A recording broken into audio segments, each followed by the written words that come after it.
Hey everyone, quick note here that we're cross-listening this episode from our other podcast, The Biblical World, because we have a new co-host over there, Jason Staples, who's been a guest on OnScript before, and he's deeply familiar with New Testament background and context, so he's a great addition to that Biblical World team, and we hope you enjoyed this first episode of his. Welcome to OnScript's Biblical World, a podcast exploring the history, archaeology, geography, and cultures of the Bible. Visit us at onscript.study/biblical world.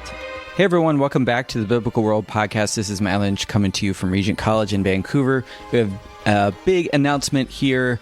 Jason Staples is joining us as co-host, and you may have heard him recently on OnScript. We've done a two-part episode on his recent book, and we are just thrilled to bring in someone with New Testament expertise to help dig into the culture, history, context, archaeology, geography of the New Testament. So he's a seasoned podcaster in the sports world, actually, and he is also a fantastic biblical scholar and knows the background of the Bible very well, and will bring a lot to the podcast. So we're really thrilled to have him on, and this is his inaugural episode with us, interviewing Jodi Magness. So we're thrilled to have Jason Staples as a co-host now. So make sure to show him your appreciation by sharing this episode and letting him know that you're glad he's part of this team now. All right, without further ado, enjoy this episode. So I am very happy to be joined by Jodi Magness, the Kenan Distinguished Professor for Teaching Excellence at the University of North Carolina at Chapel Hill, my PhD alma mater, of course. Jodi has published a variety of books and countless articles and archaeological reports, including The Archaeology of Qumran and the Dead Sea Scrolls, now in its second edition as of 2021, The Archaeology of Early Islamic Settlement in Palestine, Stone and Dung, Oil and Spit, Jewish Daily Life in the Time of Jesus. We are definitely going to have to get Jodi back on here to talk about that one in the future. Masada, From Jewish Revolt to Modern Myth. Ancient Synagogues in Palestine, a reevaluation nearly a century after Sukenik's strike lectures. And Jerusalem Through the Ages, From Its Beginnings to the Crusade, published with Oxford University Press this year, and that's the book we're going to be talking about.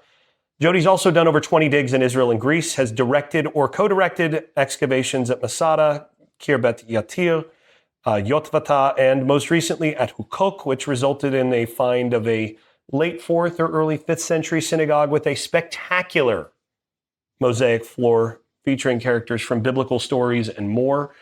And beyond that, Jodi's also had a hand in training many of the best archaeologists in the field today, and her impact on archaeology in Israel is going to last for generations, not only from scholarship, but from training. She's also a member of the American Academy of Arts and Sciences, past president of the Archaeological Institute of America, and perhaps most impressively, she's also my former teacher. So, first of all, thank you for being willing to do this and for welcoming me into your house, where we're getting a chance to do this very comfortably rather than remotely. Yes, so thank you, Jason. And you were my TA at some point too, weren't you? Probably. Yeah, I think so. It's been a long time. I've forgotten everything now. But yeah, so actually, let's start not even about this book, which first of all is breathtaking, but we'll get to that in just a couple minutes. But how about beginning by talking one more time about the thing that you've had to talk a lot about the last decade, and that is the find at Huqoq. So first of all, can you give the listeners a little bit of a sense of exactly what you found, and then secondly, what is the secret to getting so lucky and absolutely nailing? I mean, this is not the first time that you've dug in exactly the right spot to find some good things. So what's the secret for making sure you're digging in the right spots? Because you could have dug anywhere. Yeah, actually, I don't think I had such luck in the past. Well, not quite. Like not quite like this. Yeah. But and the mosaics that we discovered at Huqoq have gotten a lot of attention, and understandably. But I did not set out to find mosaics. That was not the goal.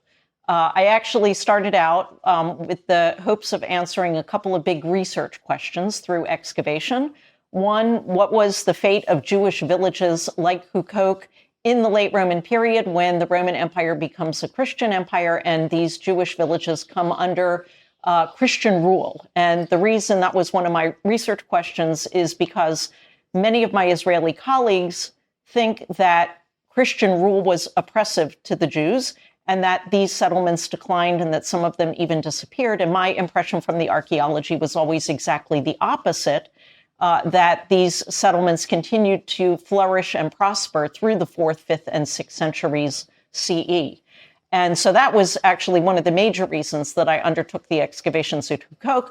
I also differ in the dating of many ancient synagogue buildings from the dating that many of my colleagues assign.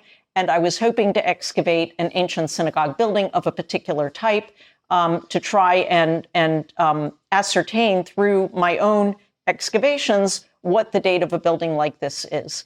So that was why I started the excavations at Huqoq. As you say, we did get very lucky, and already in the first season came down on a small part of the east wall of what turned out to be a monumental synagogue building. And in our second season, which was in 2012, we came down for the first time on the floor of the synagogue, which turns out to be paved with amazing mosaics depicting an array of biblical stories and also some non-biblical scenes. And basically spent, the next 10 years, uncovering the rest of the synagogue and the mosaics in the synagogue, as well as some remains around the synagogue building. Yeah, you were, as I recall, planning to do about 5 years there, and then that doubled it. Well, my goal actually originally, before we discovered the mosaics, was to excavate half the synagogue building, assuming we found it, which we did, but to excavate half of the building, leave half for future generations to be able to check our results. And so therefore the 5 seasons. But once we found the first mosaics, I realized we had to excavate the entire building. The reason being that if we left part of the building unexcavated, I knew that the next day, another archaeologist would walk in and start excavating to find the rest of the mosaics, which would defeat the purpose of leaving part unexcavated.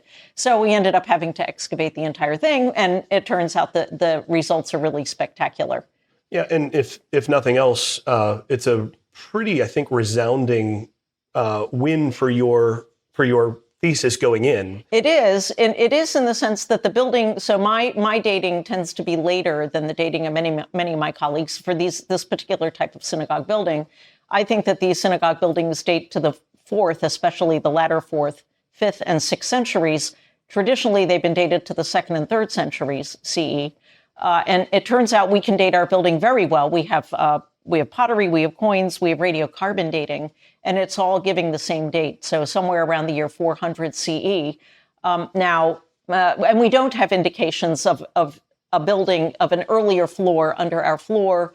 There are some scattered remains of walls in a few areas that we've been able to check under the building, but they're very different from the building that we're excavating. We can't date them. We don't know what they are. So there's really no evidence of an earlier synagogue building like this under our synagogue. So we can say that. And therefore, yes, it does support my argument. It doesn't mean that I have not proven that every synagogue of this type dates to this period. I've proven that my synagogue, I think I've proven, dates to this period. So it doesn't necessarily negate the claims in other sites. But what I can say is that based on what we have, you cannot assume that a synagogue of this type, you cannot assume automatically that a synagogue of this type dates to the 2nd or 3rd centuries based on the criteria that have been applied in the past, which are stylistic and historical considerations. Yeah, and the other side to this, too, is that because of how monumental this synagogue was and the level of detail and quality of the mosaic, it also is testifying that the Jewish community in this location at that time, which you can securely date, was actually rather prosperous and was doing very well. Prosperous. It's a huge synagogue building. It was very richly decorated on the interior, not just the mosaics, which are spectacular, but it also had colorful wall paintings. The architecture is spectacular. And so, yes, and I always emphasize Huqoq was a village. It was not an urban center. It was not a town. It was not a city.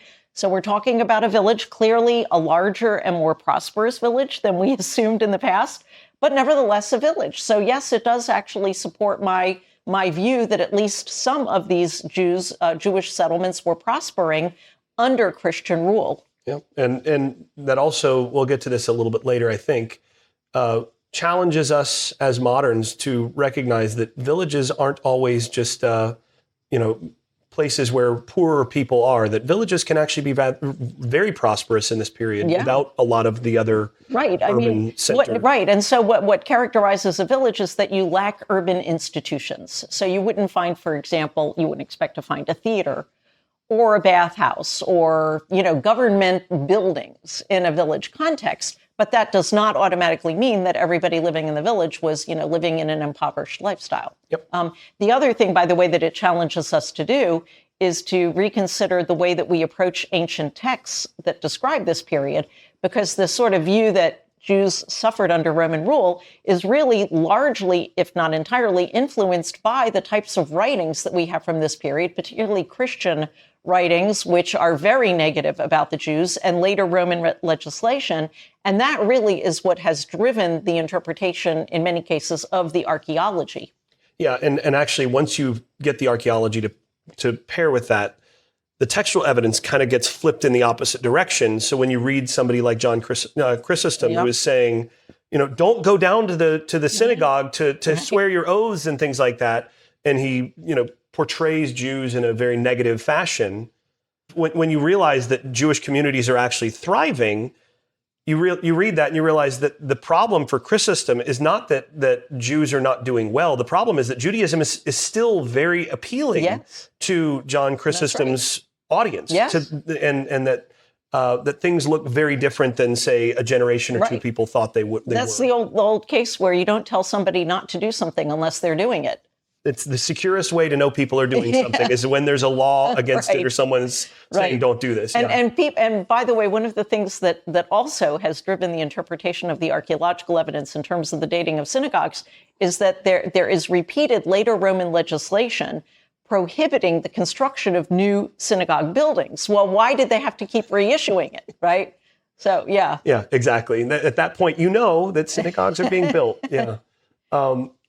So let's get to the subject of this book a little bit more. But before we do that, I want to highlight another thing, and that is looking at your initial training and sort of where you came from in terms of your thesis and your background. You started with ceramics. You started as essentially a pottery specialist, and then have proceeded to gain a lot more breadth in terms of your areas of expertise, to the place where I think among archaeologists, at least writing today, I'm not sure there's another archaeologist of this area of the world who can speak authoritatively to as broad an area as what you've been able to do in the books that you've done.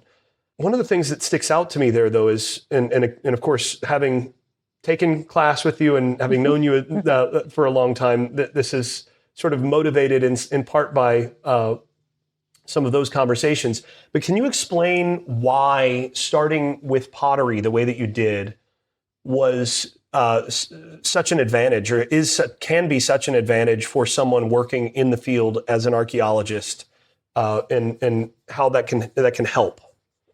Oh, wow. Jason, that's a huge question. And by the way, I'm not sure I'm the only person, but it's very nice of you to say so. But yeah, okay. So it's I have to do a little mini lecture to answer your question, right? So I have to explain how archaeologists date what we dig up. And I always like to explain to my students that basically the methods that we use, and now I'm talking really about the part of the world that I work in and in historical periods, the methods that we use can fall into two categories. One, objects or artifacts or finds that carry their own date. So if you think, for example, of coins or radiocarbon dating or even inscriptions, right? Things that carry their own date versus finds that don't necessarily carry their own date but are extremely common in archaeological excavations. And that's the category that pottery falls into. There's actually no scientific way as of yet to date pottery. It's all stylistic. And what you do is kind of this, you could call it a seriation technique or something like that. You basically track the development of different forms and decorations of pottery vessels over time based on what levels they're found in that you're digging through. So the earlier types will be those that are found in the lower levels, the later types in the upper levels. You sort of lay them out side by side. You see how they change over time. It's a very complicated and excruciatingly complex process because you have to do it. You have to look at multiple sites. You have to have reliable excavated context. You have to do it for different types of pottery, so different forms of cooking pots, storage jars, bowls, cups, jugs, juglets, oil lamps, whatever. And bearing in mind that pottery types change not only over time, but over space, in the sense that, for example, my dissertation was on the pottery of Jerusalem, whereas in Galilee, in exactly the same period, the repertoire of pottery types is completely different. And not only that, but they don't change at the same time. So like a specific type of cooking pot might change in form, but a different type of cooking pot remains the same or whatever. So it's really excruciating. This is why there are huge chunks of time and space in archaeology for which there are no pottery typologies, where we don't actually know the date of pottery because nobody's ever sat down and worked through it. So I did that for my dissertation on late Roman and Byzantine Jerusalem. I was told when I chose this topic, a typology of the late Roman and Byzantine pottery of Jerusalem, that I would never get a job because I was not writing on like the Areopagus or the Parthenon or something like that. I came out of classical archaeology context. Fortunately, I did get a job, but anyway, it's a real snooze. I don't usually tell people that my dissertation's 900 pages long. I don't usually talk to people about my dissertation. But yeah, I mean, because pottery is so important in archaeology, because whereas the types of finds that do carry a date are great because they carry a date. Everyone has limitations, but you won't necessarily find those things when you're digging up. But you can be sure when you're excavating in the periods that I work in the part of the world that I work in, you can be sure that if you find nothing else, you are going to find lots and lots of pottery. And that's because everybody owned pottery in antiquity. Everybody owned it. If you were rich, maybe you had the fine china. If you were poor, you had the stuff from the Walmart, but everybody owned it. And once that pot was fired in the kiln, it was virtually indestructible. You can break it into pieces, but it's real hard to grind it back into dust. So you're just going to we literally find tons of pottery in archaeological excavations, tons. And if you can date the pottery types, you can date what you're digging up. Now, you also have to bear in mind that not all pottery types are equally useful for dating. So what we call utilitarian types, your sort of coarse wares, your cooking pots, your storage jars, your everyday kind of pottery that you use in your everyday life around the house, those types tend to not change very quickly over time. And so you can have a certain type that looks the same over the course of centuries, right? It can be 200, 300 years, and it'll look exactly the same. But usually fine wares, the fine china, stuff like that, a lot of times that are imported, those tend to change more quickly over time and can be more closely dated because they represent fashions. They're things that are in fashion. Same thing generally with oil lamps. So pottery is useful for dating, but depending on the type of pottery that you're finding, it can be more useful or less useful. And you also have to realize that pottery has a long range. Even the fine wares, right, have something of a range. So they don't give you an exact date. They give you a kind of a range. And then you also have to realize that most of the time what we're finding is not whole vessels lying smashed on the spot where they were the day that they were destroyed or went out of use, but rather you're finding small potsherds, little pieces of pottery that got churned up with all the fills and redeposited. And so generally, they're giving you only what we call a terminus postquem, a date after which. So it means that this vessel was in use at some point, and then at some point later got deposited, right? So there's a whole sort of a methodology for how to use pottery as a means of dating. And by the way, pottery can be used for lots of other types of information, right? It can tell you about diet. It can tell you about how they prepared their cuisine. It can tell you about trading contacts, right? All sorts of stuff like that.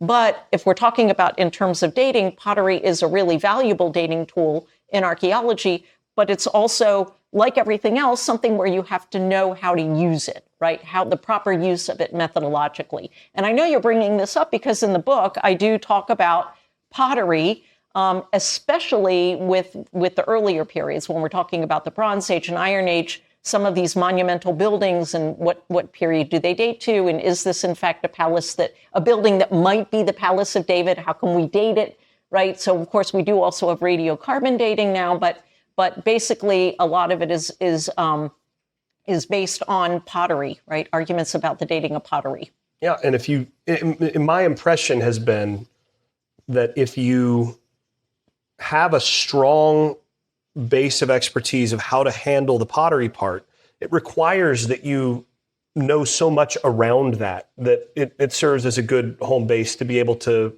work from. Whereas a lot of people who work in other areas in archaeology may not know the pottery very well, and then that ends up being a bit of a or even how to do the methodology of pottery well, which ends up being a bit of it hamstrings your ability to do as good a scholarship on that. Well, and it's true, not all archaeologists are trained in ceramics.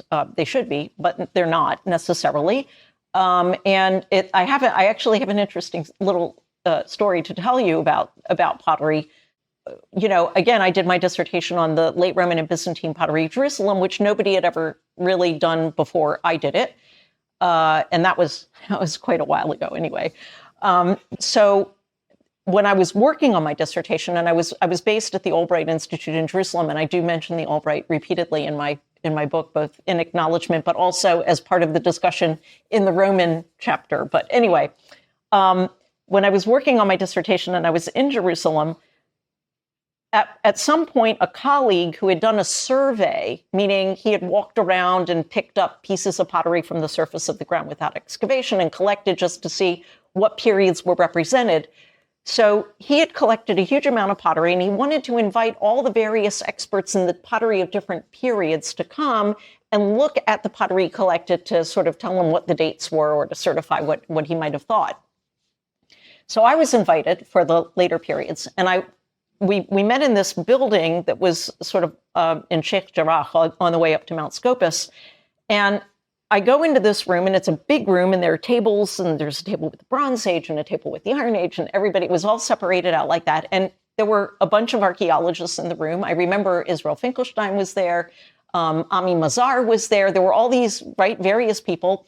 Some of my friends and colleagues, Miriam Avisar, Huqoq. Anyway, so I walk in, and what immediately struck me, and I don't know if I'd ever really thought about this before, was that all of the experts for the periods before 586 BC, the so-called biblical archaeology period, so the time of the Old Testament, if you wish, right? The time of the Canaanites and the Israelites, they were all men. But as soon as you passed 586 BC and got into the quote-unquote post-biblical periods, it was all women. And I was like, wow. And I realized exactly why this was. It was because in the earlier periods, and now we're talking again, we're in the 1980s, so radiocarbon dating wasn't being used still all that much at that point. Really, if you wanted to date remains from before 586 BCE, you had to know your pottery. But for the later periods, when you start to get a lot more inscriptions and you start to get coins and, really monumental architecture with mosaic floors and stuff like that, well, the pottery, not so important. And you could see this in the way that archaeologists who specialized in the later periods, the classical periods in Israel, excavated, and here I'm talking about my Israeli colleagues, some of them were my professors, who basically would go and dig a huge monumental site with colonnaded streets and monumental public buildings and simply woof everything out because, you want to get to the good stuff, the mosaics, and uncover all the monumental architecture. And then what you're left with is a morass of unstratified pottery that's been woofed out without paying attention to the stratigraphy, the stratigraphic context. And so what do you do with this?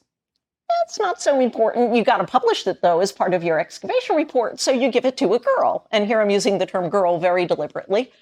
And so it was usually BA students or MA students who were female. And you can actually, don't take my word for it, open up excavation reports, and you can automatically tell by who published the pottery. You can tell by how the pottery is published, whether it's published by its context or just as like assemblages, right? Broadly speaking, assemblages meaning, we're going to publish, here's the bowls, here's the cooking pots, here's the this, and not by the stratigraphic context. And yeah, it was that the men were doing the important stuff and the women were doing, the kind of leftover stuff that needed to be included in the report. And at the time, I thought to myself, I really should write a paper about this. And I never did. I have people who've said to me, yeah, you should still write it up. I never did it, but it's remarkable. And so there was for a very long time, now not so much really, but for a very long time, pottery was just not considered important in the periods that I work in. If this were a video podcast, everybody would see the look on my face is just, I'm pretty amazed at this moment, but wow. But now to be clear, that has changed. And it's interesting because at that time so again, we're back in the 80s, there were at least a couple of male archaeologists who I can think of who are about my age, who were working on later period pottery, by which I mean Byzantine or later, or late Roman, Byzantine or later.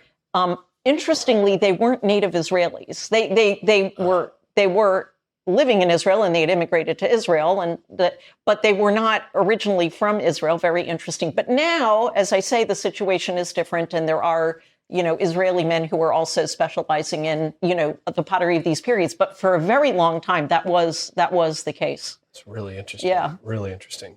All right, let's move to the book itself, which I have to say is an extremely impressive book, just an enormous project. Jerusalem Through the Ages, the title hardly does it justice.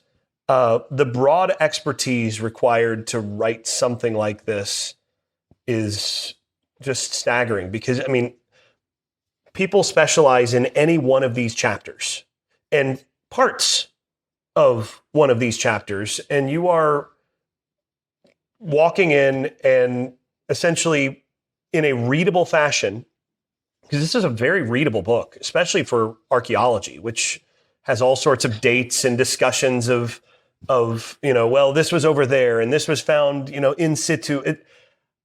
Like I said, over and over again, you get into the weeds of each chapter and you realize that just to digest the amount of information for each chapter, it's like its own dissertation, essentially, that you're having to do. So first of all, bravo for that. Thank you. But second of all, what is the process you go through to write this kind of book, to do this kind of survey, and to do each piece justice? How are you, like, when you sit down with this project and you propose this project, now you've got the contract, how are you actually going through the process? So this is just my interest as a fellow researcher. How do you do it? What's your, you're surely not sitting down and just writing it from beginning to end. What's your process look like? Yeah. Not sure I have a real thought out process in that way. Basically, what I do is I collect a lot of literature and read a lot, right? And I think I did do it sort of, chapter by chapter or period by period, but I don't know if it was in a hugely systematic way. I did start with the earlier periods, which are not my field of expertise. My expertise is in Roman and on. So I was, and as I say in the sort of preface, the preface to the book, I explain that I was very fortunate in a way that I was able to start working on this during COVID. because I had planned to work on it during a sabbatical year, which I did. But the year before that was COVID. And when everything shut down and I was stuck at home like everybody else. And at that point, what I did was, well, okay, so I got some commitments that I had out of the way. I revised and updated the Qumran book. And then I'm sitting around like, yeah, okay, well, I guess I might as well get started on the Jerusalem book, which was a good thing. So I just started, reading, and I had already started collecting some stuff, but, so just started reading. And then once I get to a point where I think I've got pretty much what I need, was never complete, there's always stuff more coming in, but at some point I would just sit down and start writing that chapter. And so it just went along kind of like that. It's not quite as systematic as I think you're getting to. So when you're reading. Yeah.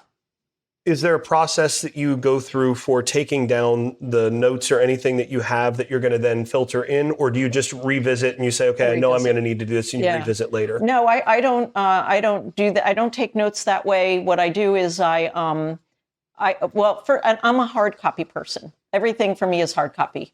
This is just, what you're looking at here is a small part of my, and that includes articles, not just books. With books, I put in little sticky notes and pages. So I have some books that are just filled with little sticky notes. I don't write in books. They're sacred to me. Really? No, I don't write in. So I'll put sticky notes in. And then for articles, which are, just printouts or Xeroxes or whatever, then not in the actual journal. I have journals, and there they get sticky notes. But like in a printout or a Xerox of an article, there I will write on it. But what I'll do is I'll underline and sometimes put sticky notes or write a little something on the side. So I collect all of that, and then I'll go back through it, look at the parts that I had highlighted, that I put the sticky notes or underlined or whatever, and then I'll start, pulling it all together, and I just keep going back in that way. Yeah, I've got a lot of sticky notes. Yeah. Well. My copy of Paul and Palestinian Judaism might have a record set for the number of stickies. I can show you some sticky notes upstairs. Yeah. Yeah. So in terms of the actual book itself, one of the things that I really appreciated in this book was you began the book actually with a chapter called "The Explorers," and it's not a short chapter. Right. One of the most difficult things about dealing with archaeology of Israel in general, but nowhere more than Jerusalem, is in each case you're not only dealing with the archaeology in terms of the objective, the dig was done here, here's the field notes, here's the photos, and so on. But you're dealing with personalities of individual archaeologists who are digging, in many cases, with very strong, they're very interested parties. Mm-hmm. And in some cases, and you mentioned with one in particular, in some cases, there's strong political commitments that may or may not impact how the digs are done, the conclusions that are arrived at, and all of that. So I thought that chapter in particular, that was one that was really helpful to put up front, especially since then you're mentioning all of these people from there on. But that I thought helped situate your voice throughout this, because you almost are playing referee throughout this book of lots of figures are involved in playing the game with this or that dig. And you're calling balls and strikes in certain cases. And I found that really, I found it to be very helpful as a reader and appealing in terms of being able to see the actual arguments being made and getting a little bit of a flavor right up front for who these people were. So is this something that you thought of immediately, or was this something that came to you as you were writing it of, I need to lead off with this? You mean having the explorers at the beginning? At the beginning, yeah. No, that was actually part of the original proposal, because as you say, these people are mentioned throughout the book, some of them more than others, and you really have to understand the background to the exploration of Jerusalem to be able to appreciate how our understanding of the city has evolved over time, right? I will say, so you did reference, and I won't mention names, but you referenced, I know who you're referring to, one of the archaeologists who is in the book, who is known for their particular political views, right? And whose political views are suspected of possibly influencing their interpretation of the remains. Now, I knew this is somebody who I knew well, I don't know so well, but knew pretty well. And I can't say whether this person's interpretation was really so influenced by their political views or not. Maybe they were, it does look that way, but that maybe they actually thought this was the right interpretation of the remains. But I think it's important to distinguish that archaeologist and many of the others who are mentioned in the book, no matter what their interpretations are, the important thing is that they provide the data. And then you can see. So what I am doing actually is taking the data that they excavated and published, and then looking at it myself. And this is what we do as archaeologists, right? And then saying, yes, I agree with their interpretation, or no, I think their interpretation is not supported by the data that they excavated and that they present. And that's perfectly legitimate. So you can say, okay, well, I criticize this archaeologist because I think that their interpretations are, influenced by their political views. But the important thing is that they published fully and made accessible to everybody else everything that they dug up. That is the important thing. And with this archaeologist, you actually, in more than one place, were very complimentary of the level of rigor in making in the actual process and the publishing. Right, exactly. And I have other colleagues like that. If we get into the synagogue debate, one of my chief interlocutors, who I won't mention again, but one of my chief interlocutors, actually a couple of them, as a matter of fact, okay, we disagree on the interpretation of the archaeology, but full credit to them for publishing fully and in a timely manner the results of their excavations, right? And that is something that has to be acknowledged. Yeah. And that's really, of all things, that's the thing that ultimately ends up mattering the most for moving the field forward, right? Because our arguments, we only ever see the little pieces that we have available to us at the time. But if we do it well, the next generation is going to have more information from which to rejudge our material and all of that. And I think just in the way that you did this with the explorers up front and all of that, there's a certain amount of sort of theoretical awareness of how blinkered we all are in some sense. We all have priors, right? Every one of us. And being aware of our priors and being willing to sort of address that, and you don't necessarily self-handicap for it, but to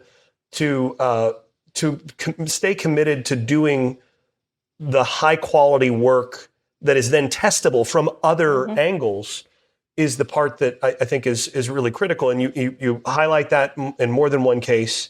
And that is one thing I will say that through a lot of this, I gained even more of an appreciation for the level of, for the overall quality, especially of the 20th century explorers that have done their work in Jerusalem, which is not an easy place to dig. Yeah, because that's another thing that you bring up more than once is, well, this was a parking lot, and here they're working underneath current dwellings and different things that are. This is a hard thing to deal with. And, Jerusalem might be the most complicated place in the world to do any sort of archaeological analysis because it's been continuously lived in for 5 millennia. Yep. And is still lived in on top of all of that. And again, taking account of that and working through that, and a good portion of those 5 millennia is in this book, right? So for those listeners, this book begins then with the explorers and a roadmap, and everyone that you mentioned there is no longer with us. You did not get into people who are currently digging because that would have been too many. Gotten out of it. Yeah, gotten out of hand, which I think was, it made sense as a decision. But then you go to, Jebusite Jerusalem, Israelite Jerusalem, Judahite Jerusalem, post-exilic Persian period Jerusalem, Hasmonean Jerusalem, Herodian Jerusalem. I'm already exhausted at this point, right? But you're just barely halfway through at that point. Yeah. And then Roman Jerusalem, which is the longest. The Herodian is the longest. Yeah. Herodian is the longest. Then Roman Jerusalem, then Byzantine, early Islamic, and Crusader Jerusalem. Now, I've I was a TA years ago, and I've since continued to keep the syllabus updated for a class on Jerusalem through the ages. I will tell you, if I ever get the chance to teach that class again, I will use this book. There's no question that this is suited for that kind of thing. And even for people just teaching parts of it, just the chapters, there are chapters in this that are worthwhile for just about anything. But then the end of it, I thought was really fun as well, because this, for those of you who are out there and are just interested in Jerusalem as lay people or whatever, the end chapter is worth buying the book for alone, because it's the walking tours of Jerusalem appendix, where you're taking people around and you're saying, okay, on your left hand, you're going to see that when I go to Jerusalem, I'll probably have it on my phone, but I'm going to walk through with this walking guide, because it's going to be super helpful. It's worth the price of the book alone. And I appreciate it especially. And I laughed multiple times where it's like, oh, and over here, there's toilets over here. You need to make sure you know where the toilets are, and you can buy water over here. If you want to buy some other things, go over here and make sure you negotiate here. Never take the first price. There's so much practical stuff in that appendix that, I mean, this is something, you've been there a lot. And this is something that, again, were these notes that you had down, or how did you? No, you know that I've worked as a tour guide. Yes. So I'm used to leading tours around Jerusalem, these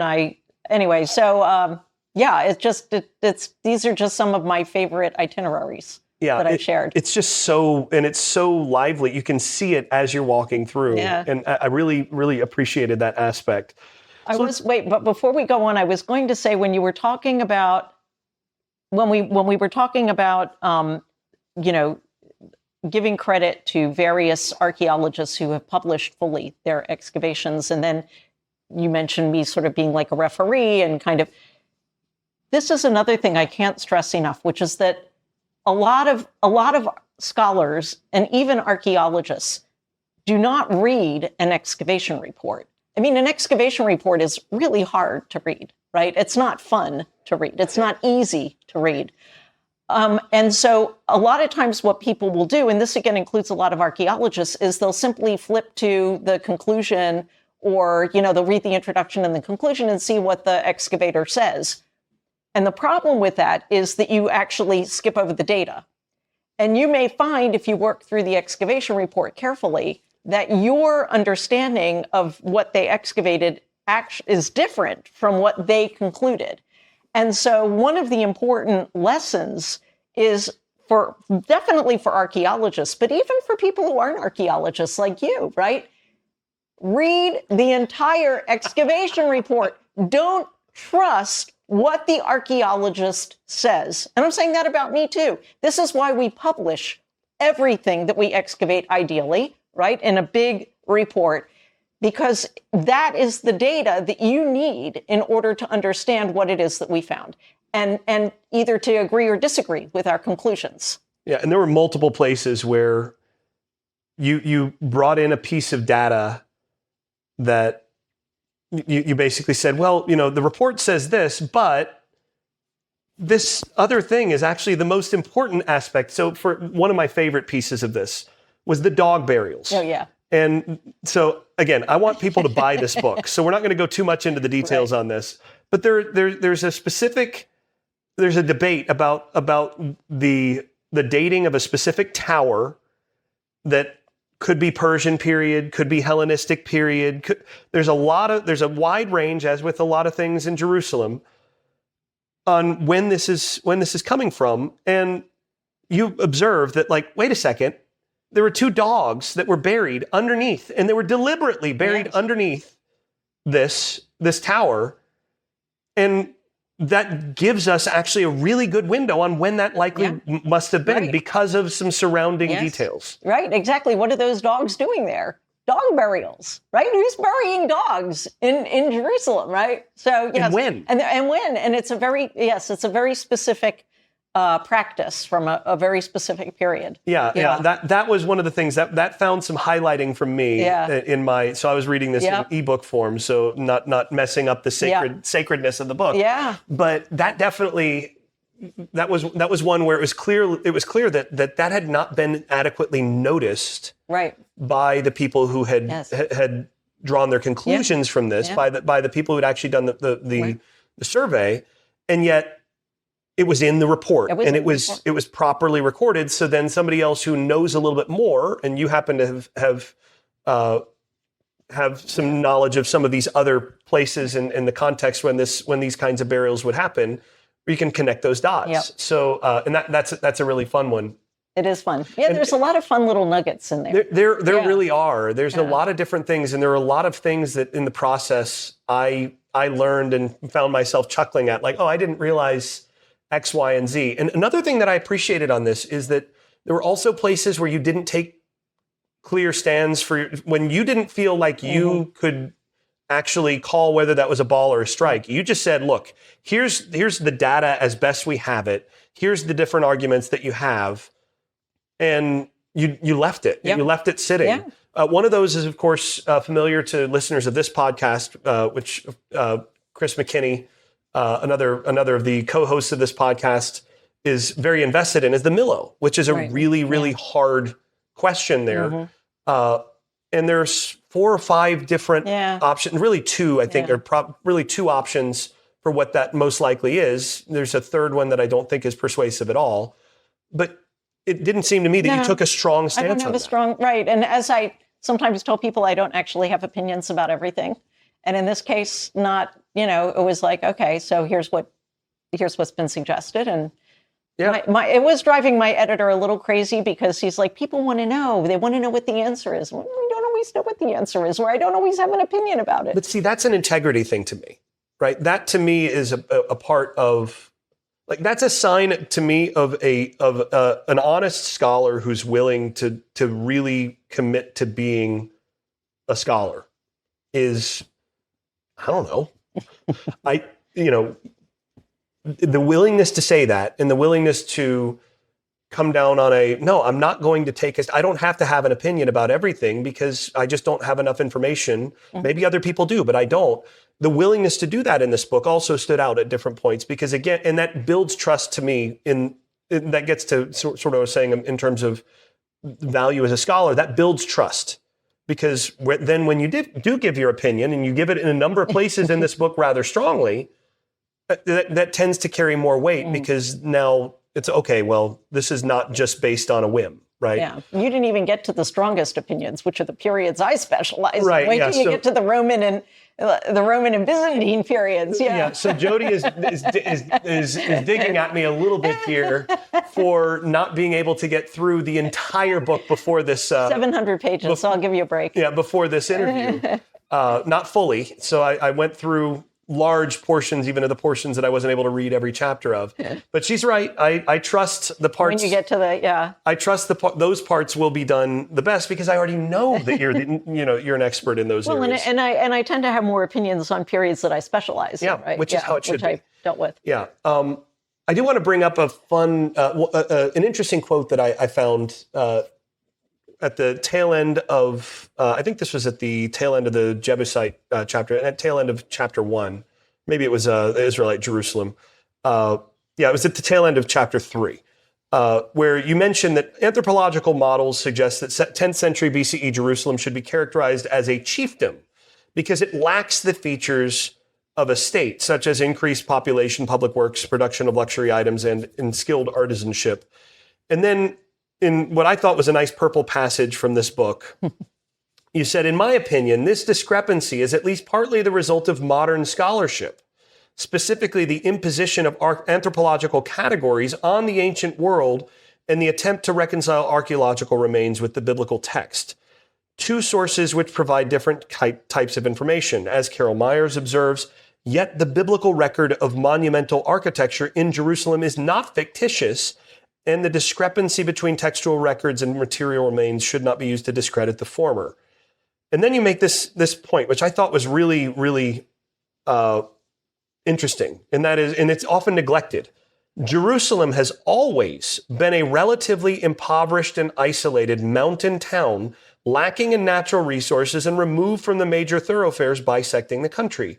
Even today, it is the poorest major city in Israel, which a lot of people probably don't know. But it's the poorest major city in Israel. 2,000 years from now, archaeologists could assume that Tel Aviv, not Jerusalem, better fits the profile of the capital of the state of Israel. Similarly, future archaeologists would hardly guess that Harrisburg, as the 13th largest city in Pennsylvania, or Tallahassee, as the 7th largest city in Florida, are state capitals. And of course, dig in at Tallahassee.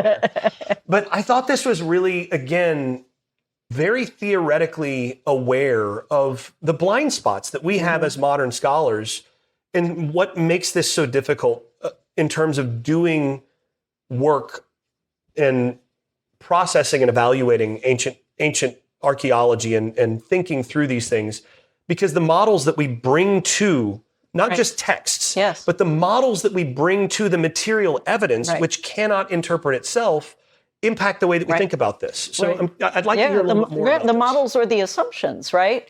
And as you were saying that, I was thinking about an analogous case, which I've also written about, not in Jerusalem, but Herodium, which is the site where King Herod the Great was buried when he died. And of course, in 2007 or 2008, Ehud Netzer discovered this mausoleum at Herodium, which apparently is the mausoleum of Herod. But I have colleagues who have called that into question, partly because there are no inscriptions associated with it, so there's no confirmation.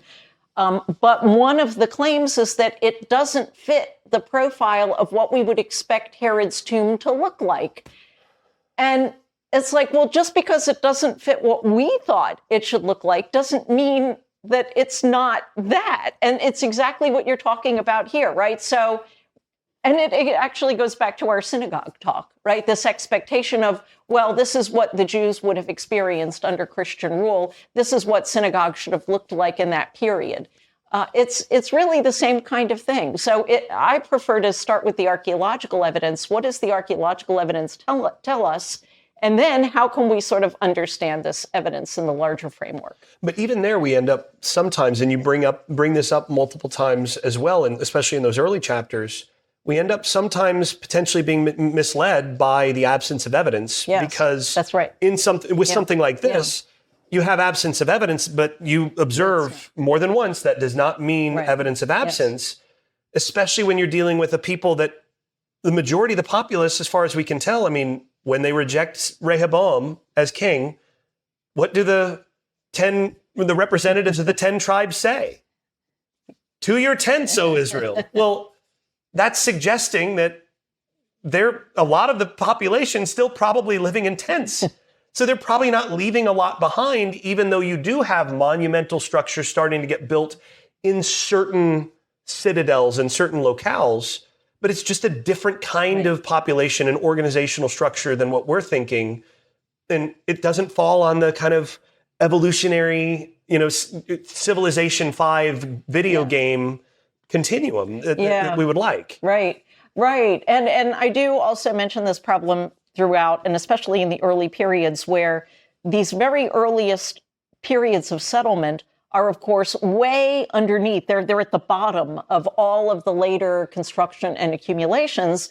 And because Jerusalem is founded on bedrock, these sort of rocky mountainous area, a lot of times these very earliest remains either did not survive, or they're very fragmentary, or they tended to get reused and rebuilt over the course of time. And so it makes it really hard, especially with the earliest periods, to identify remains and to securely date them. Yeah, and again, when you're dealing with the secondary use of so much, like, well, why would we think that there was a monumental temple on the Temple Mount, since there's no real evidence of any such building? Some people say that. Right? Some people do. Yeah. But we have a lot of other evidence, and the fact that evidence tells us that it was deliberately destroyed and in such a way as to, clear the area. We have good corroborating evidence of that. Sometimes the the absence of evidence actually confirms what we should know from other things. So, you ready for a speed round? Okay. We're going to do a speed round on this. You look a little nervous now. I don't know. Yeah. So we'll ease in with this one. What book in the field is underrated and should be read or referenced by more people? Oh, I don't know. You've got me. I don't know what I'm blanking. What book in the field? I don't know. I can't. You're going to have to move on. You can move on. What do you read outside the field? Oh, what do you enjoy reading? So when I only read for fun when I'm like on plane flights, pretty much.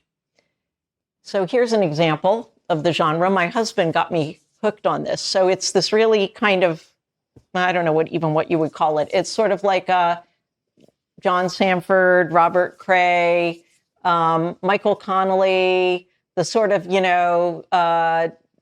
I don't know Lee Child. Yeah, that kind of stuff. Yep. Yeah, that's what I read. So that's your reading for fun and only on plane flights. And only on plane flights. Okay.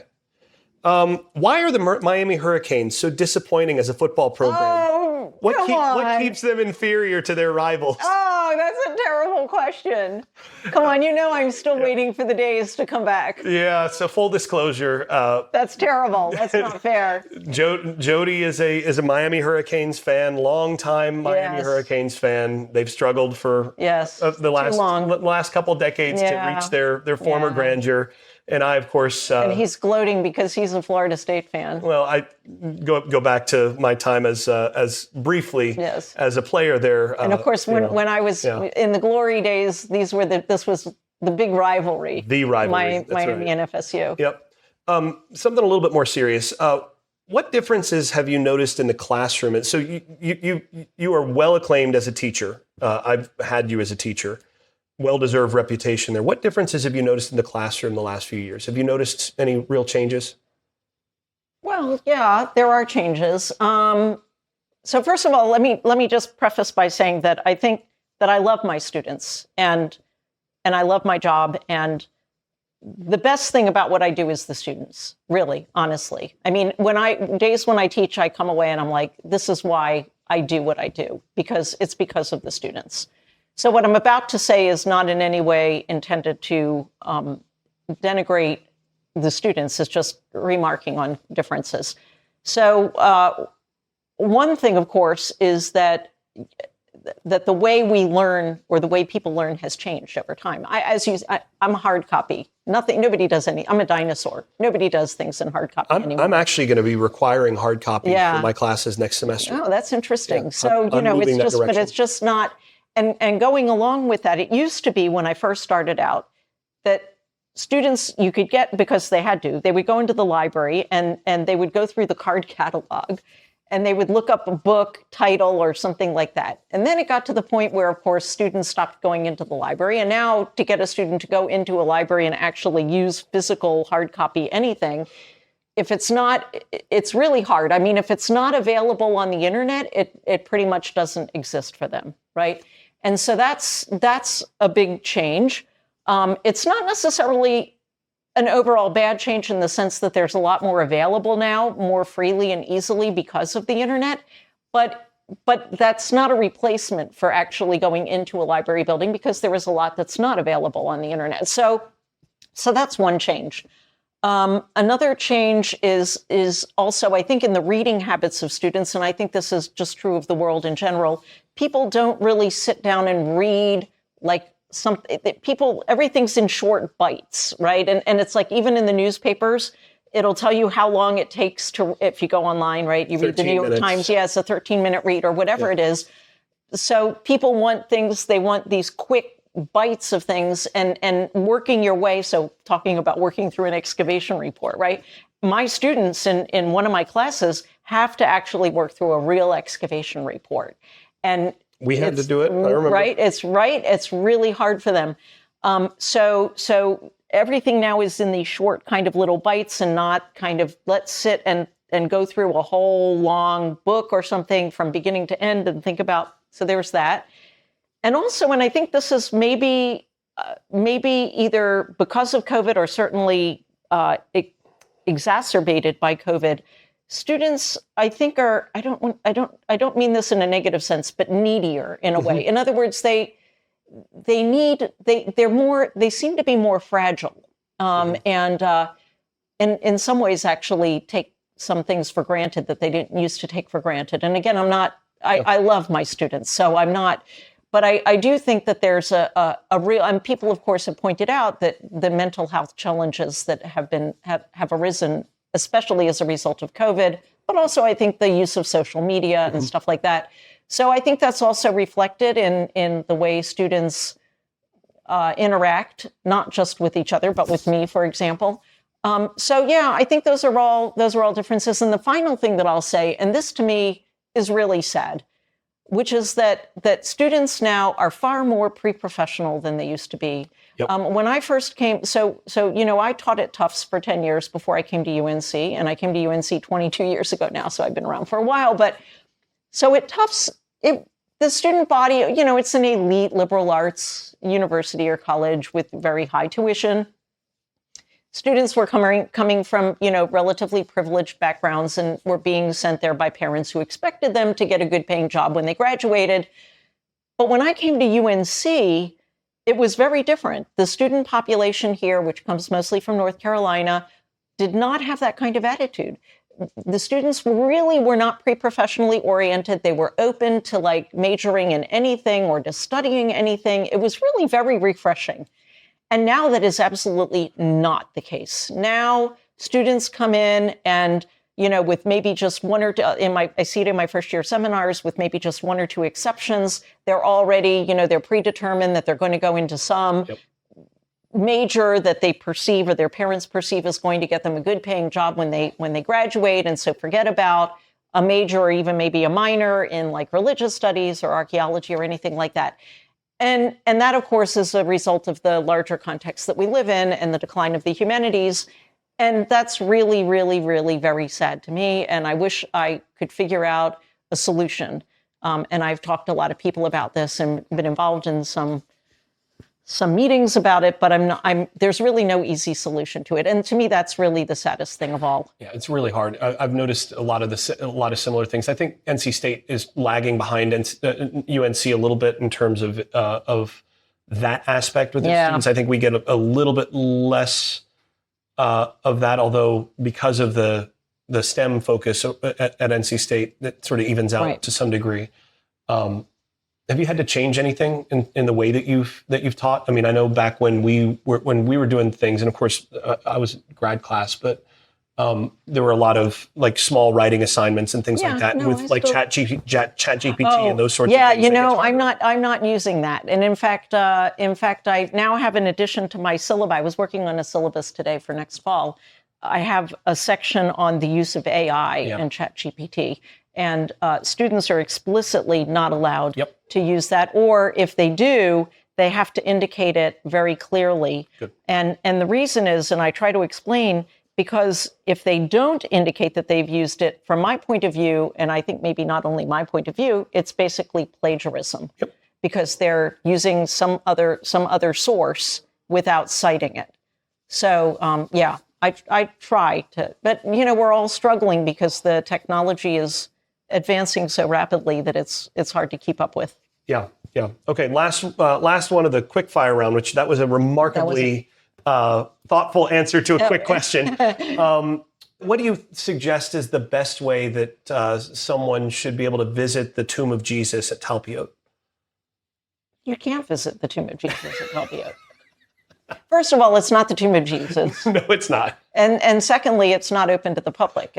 So no. No, I just wanted to get you ranting on Talpiot. No, I'm not going to start ranting, but I do have in the book, and the part you didn't get to yet, but maybe you read it. Yes, I do have a section on the so-called Talpiot tomb. You do have that section, and I wanted to get you. I wanted to get you on that a little bit, but you're not taking my bait. Right? No, not taking the bait. Yeah, though that was necessary. So we're already pretty close to where we would need to wrap, but I do want to at least briefly get to one other thing that I've really loved of yours in the last about year and a half.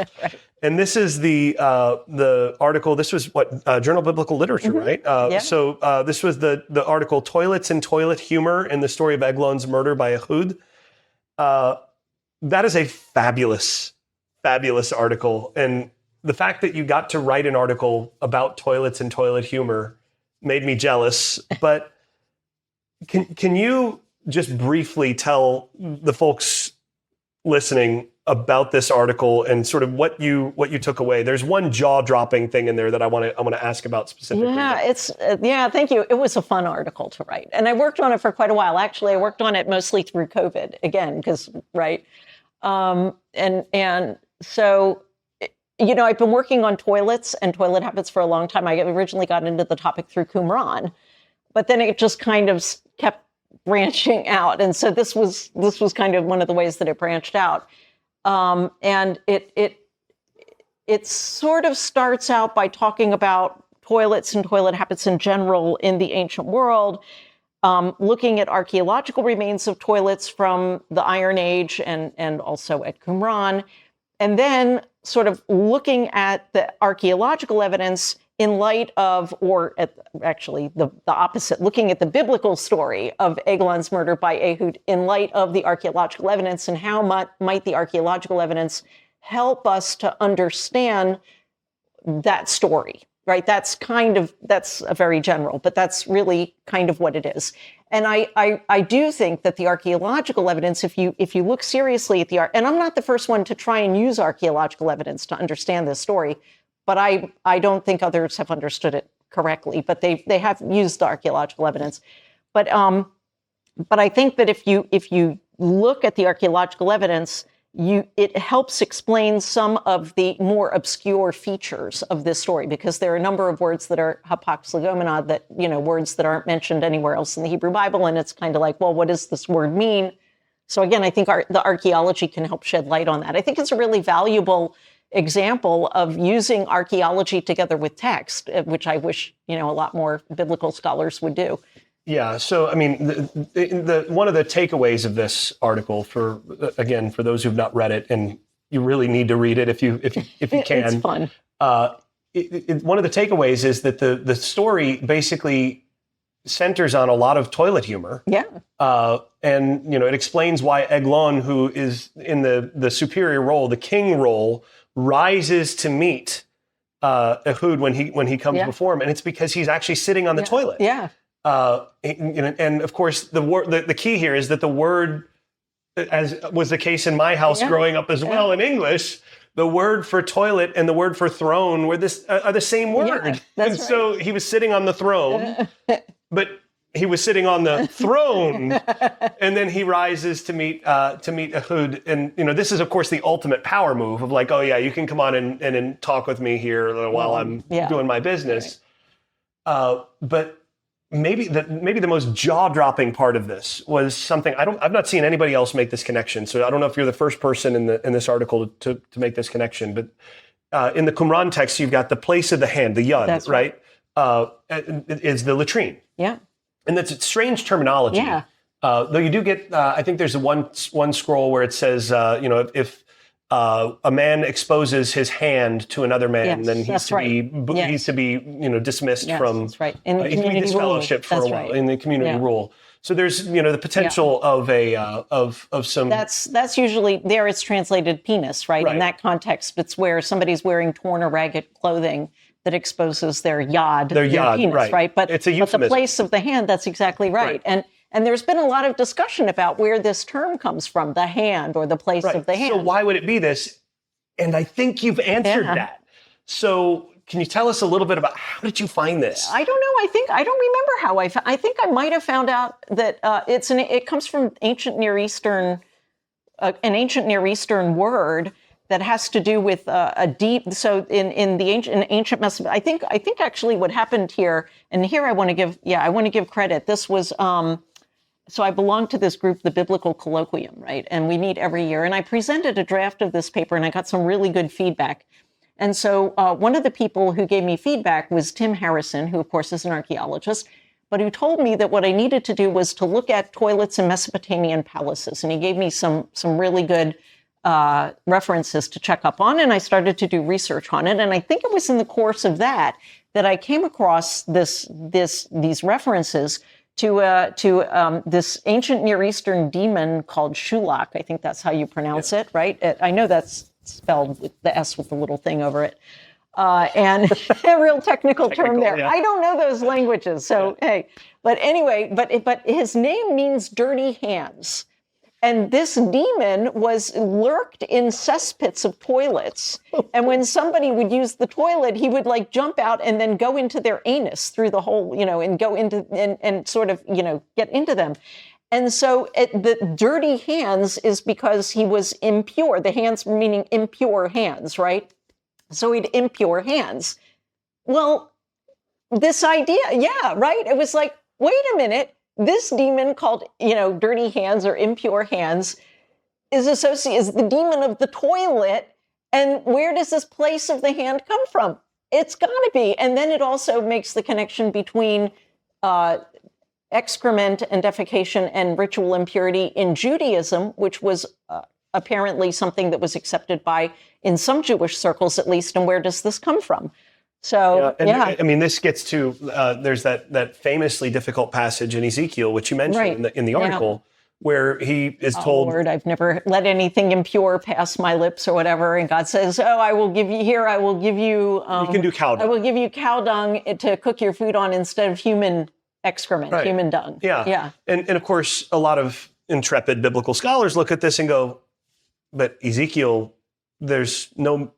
Like in the Torah, it never explicitly says that human excrement is unclean. Except for that passage in Deuteronomy. And then you connect, there's a specific passage that at Qumran, they connect together to come to the conclusion. They connect together with the prior passage. The prior passage talks about being impure because of a nocturnal emission. So when a man has a nocturnal emission, he's got to go out of the camp in order to purify himself. And then the next passage talks about, and when you need to defecate, you take your little trowel with you or whatever, your shovel, and you go out of the camp.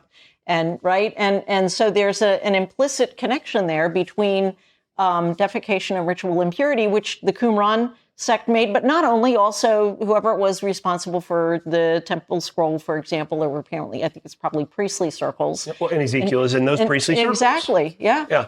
And as opposed to the rabbis, the rabbis split that. The rabbis split it. Yeah. That's right. Yeah. The rabbis split it. But the rabbis also are arguing against this because there are passages where the rabbis say, and is excrement impure? No, it's not. Why? Because it passes through the body. And here we get to your favorite, right? Yep. And thus he declared all things clean. Yes. Question. What's going on in Mark. And of course, in the Jerusalem book, you mention also some other things pertaining to purity and impurity, and dogs as well. This not the first time you've talked about that passage, but do not give what is holy to the dogs. Yeah.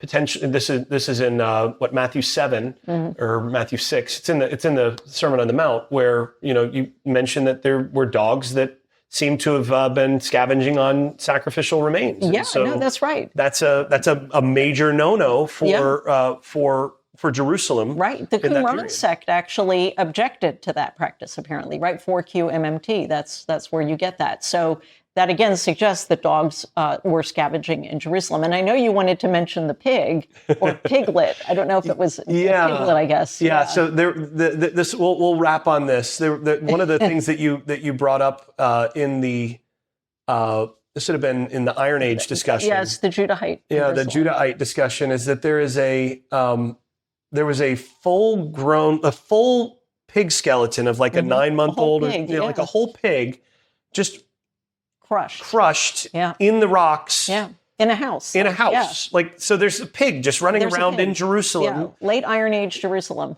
Israelite. Yeah, I mean, these are Judahites, right? Yeah. So they're right. So, I mean, what's it doing there? And what is it doing there? It's weird because there are virtually no pig bones to speak of that I know of in bone assemblages, animal bone assemblages from this period in Jerusalem. But then you have this like whole pig. And so what exactly is that pig doing there? The excavators also were at a loss to sort of account for it. I mean, did somebody have a pet? I mean, could you have a pig as a pet if you weren't going to eat it? I mean, I don't.